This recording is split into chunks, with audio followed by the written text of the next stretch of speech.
الحمد للہ رب العالمین والصلاة والسلام علی سید الانبیاء والمرسلین، اما بعد۔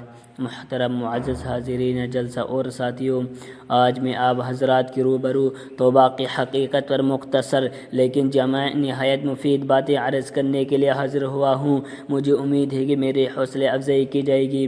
کسی شاعر نے کیا یہ خوب کہا ہے: میں گناہوں میں ہوں پڑا ہوا، میں زمین پر ہوں گرا ہوا، میں گناہوں میں ہوں پڑا ہوا، میں زمین پر ہوں گرا ہوا، جو مجھے گناہ سے نجات دے مجھے اس دعا کی تلاش ہے۔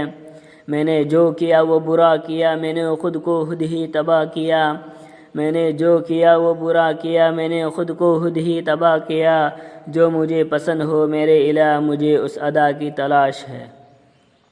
حضرات، حدیث پاک میں آتا ہے کہ قیامت کے دن ایک شخص اپنا نامہ اعمال کھولے گا اور اسے کہا جائے گا اپنے نامہ اعمال پڑھو، تو وہ اپنے نامہ اعمال پڑھنا شروع کر دے گا۔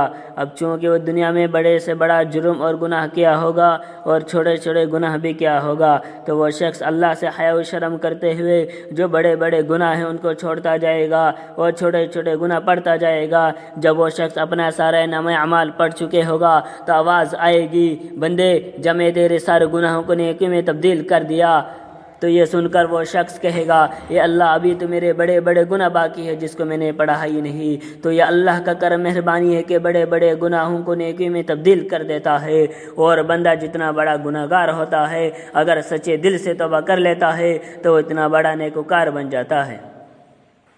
میرے بچپن کے دن بھی کیا خوب تھے اقبال، میرے بچپن کے دن بھی کیا خوب تھے اقبال، بے نمازی بھی تھا اور بے گناہ بھی۔ حاضرین باوقار، امیر المؤمنین حضرت سیدنا عمر فاروق کا زمانہ خلافت کا واقعہ، اور آپ حضرات بخوبی جانتے ہیں کہ حضرت عمر ہاتھ میں درہ لے کر راتوں کو گلی میں گشت کیا کرتے تھے۔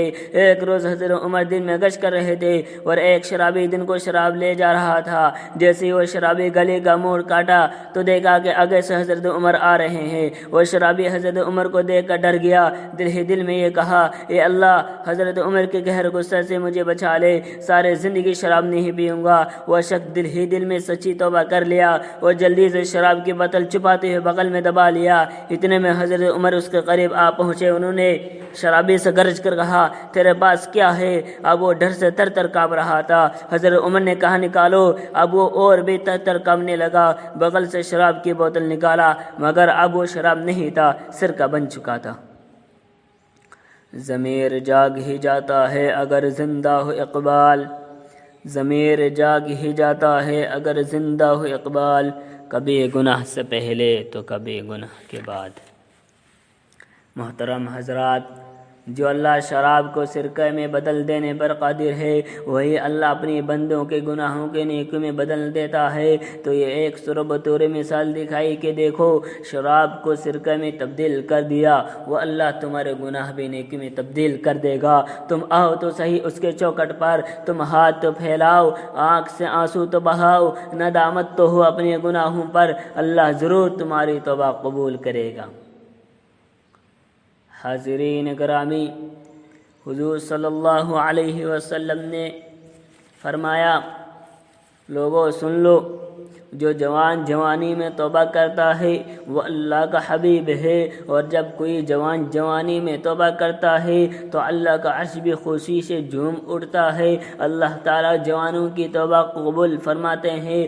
ایک روایت میں آتا ہے کہ حضور صلی اللہ علیہ وسلم تشریف فرماتے کہ ایک حبشی آیا اور اس نے عرض کیا، میرے اللہ مجھے معاف کر دے گا؟ تو حضور نے فرمایا، ہاں توبہ کر لو، اللہ تعالیٰ معاف کر دے گا۔ وہ شخص چلا گیا، تھوڑے دیر کے بعد پھر آیا اور عرض کرنے لگا، حضور جو میں گناہ کرتا تھا کیا میرے اللہ اسے دیکھتا تھا؟ حضور نے فرمایا، ہاں اللہ دیکھتا تھا۔ اس نے ایک چیخ ماری اور مر گیا۔ تو حیا کی وجہ سے انسان توبہ کرے تو یہ توبہ اعلیٰ مرتبہ ہے۔ حضرات، حضور صلی اللہ علیہ وسلم نے فرمایا، جب تک سورج مغرب سے طلوع نہیں ہوگا توبہ کا دروازہ کھلا رہے گا۔ آؤ، توبہ کا دروازہ کھلا ہے، اللہ کے حضور گڑ گڑاؤ، اللہ تعالیٰ سے معافی مانگو، آؤ اس کے در پہ، وہ ضرور معاف کرے گا۔ حاضرین باوقار، ابھی آپ حضرات کے سامنے احادیث واقعات کی روشنی میں توبہ کی حقیقت پر روشنی ڈالی گئی۔ اگر میری تقریر میں کچھ غلطیاں ہوئی ہوں تو مجھے مطلع فرما کر عند اللہ ماجور ہوں۔ وآخر دعوانا ان الحمد للہ رب العالمین۔